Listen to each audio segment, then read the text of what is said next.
wants to pick them up or like try to soothe them. And sometimes it doesn't work. And, I'm like sitting here thinking, when have I like encouraged them to like kind of keep, holding them or snuggling them or whatever to try to fix it when maybe that wasn't the right thing to do. So this is really helpful in making me think about like what I should be doing versus what I have been doing. Oh, that's so, yeah. It is. And it's not, I like that it's like this, like there's 3 levels. It's not like a yes, no binary, like good, go. I mean, there's always this gray area that could trend one direction or another. And so reading those cues and helping parents. And, I really, going back to Caitlin, what you said is that, it comes from a place of like love and like wanting to be with their children, wanting to help. And they maybe don't know how to do that. And they can be. So, kind of how do we gently point that out?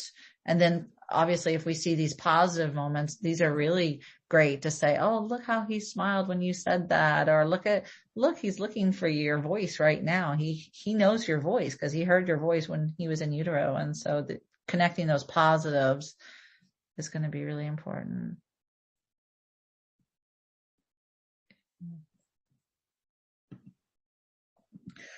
So the coaching, the parents, going back to parents are looking to us. We're modeling the skills and they're going to be watching us. And, so us being the best models that we can be and giving our best, engaging with that baby.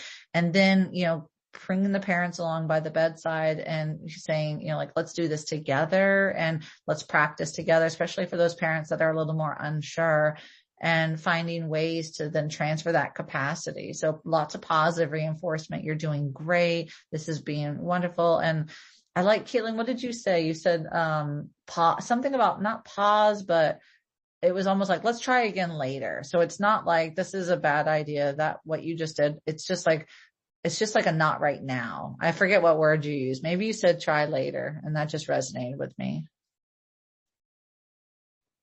I wish I could remember for you, but hey, it's being recorded, so you can. Yes, there we go. I'm like, Caitlin was brilliant at marker mile 25, and I'm going to steal that going forward because it was whatever you said. It was very reassuring to tell you as a nurse and a parent. I was like, oh, okay, yeah, I would respond positively to that if you said that to me, and I wouldn't feel too like I'm doing something totally wrong. It's just the situation is not right now, but. So we're going to model it, and then we're going to bring the parents in and we're going to have them do it and give them positive reinforcement with the idea that it's like an I do, we do, and then you do, because the goal eventually is for them to go home and for them to do these skills and carry them on at home and when we're not around. So, yeah.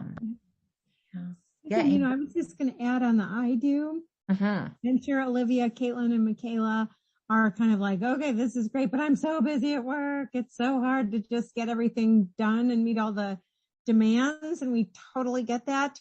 But I love, just kind of inserting, especially with the narrate, that you're already doing all the things that you need to do for your patients. If narration, I would say narrate your day is almost the, one, if you can just incorporate that into, oh my gosh, okay, when I do things, I'm just going to kind of put words to it.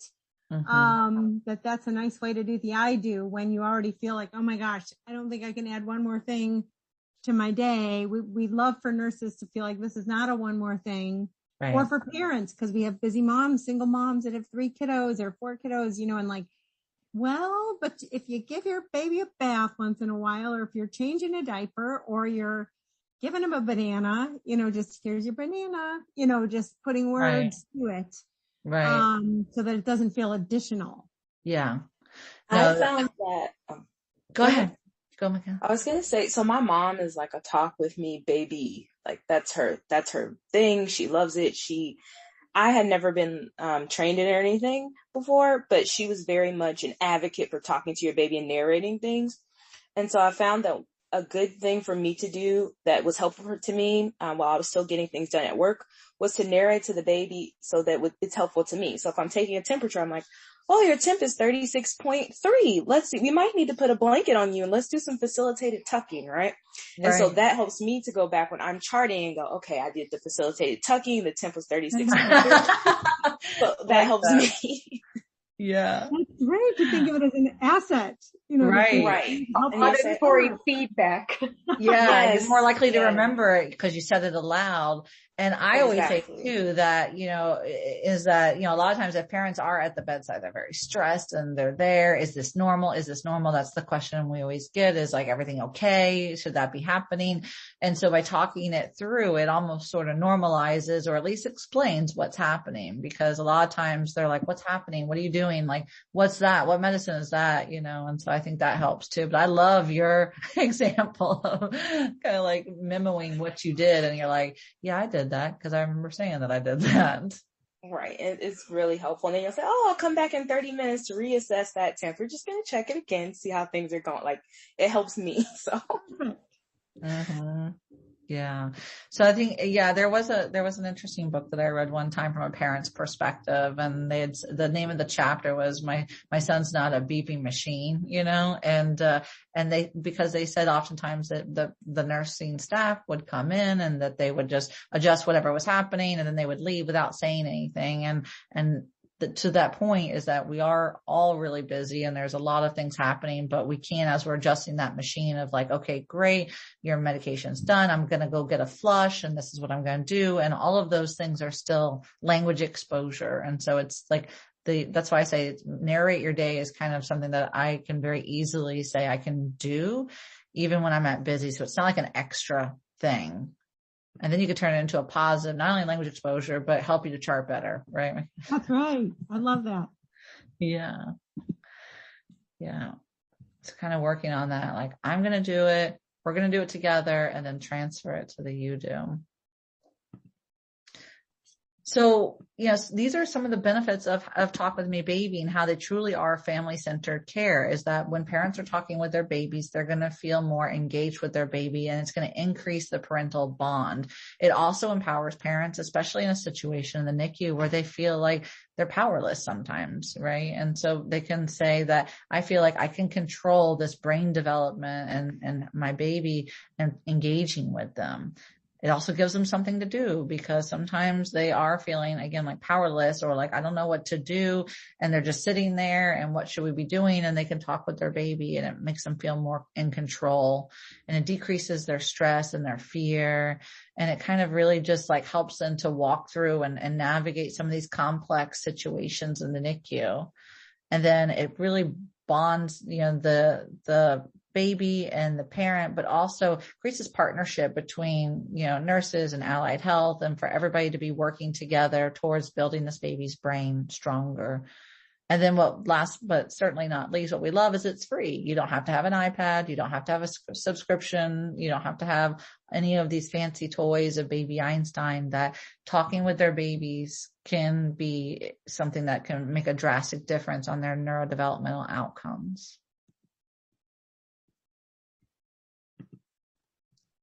So the next couple slides, we wanted to hear from you guys. What are some ways in which you would approach these situations and get some feedback from you? And then we'll ask you some more questions about Talk With Me Baby.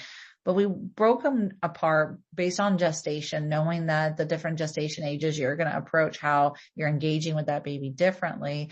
And maybe some of these techniques that you would say would work, or you've used them in those situations, or how you could use them in that situation. So our first session is going to be our younger babies, less than 32 weeks. And so you can see these little babies. What suggestions do you have on these situations? Or if you were working with a parent in this situation, how would you approach, like, with using the skills of Talk With Me Baby? I think for the kiddos younger that, we kind of cluster their care times and are trying to get in, get out, maybe they're in isolate and we're trying to keep down stimulation. I think we could even be talking to the baby and educating the parent at the same time. So maybe like when I'm talking to the baby, like, hey baby, I know you love your peace and quiet. I'm just going to get in here and change your diaper, take your temperature, and then I'll get you all snuggled up and close the door so you can get more rest. And then that way it's also like cluing the parent in, like, we have to do these things and do this low stem, but then the baby is going to prefer when we're done with that, if we give them time to rest. Mm-hmm. I love that. Yeah. And the clustering of it and telling them like, I'm talking with them, but I'm also doing all these things so that it's not overstimulating them.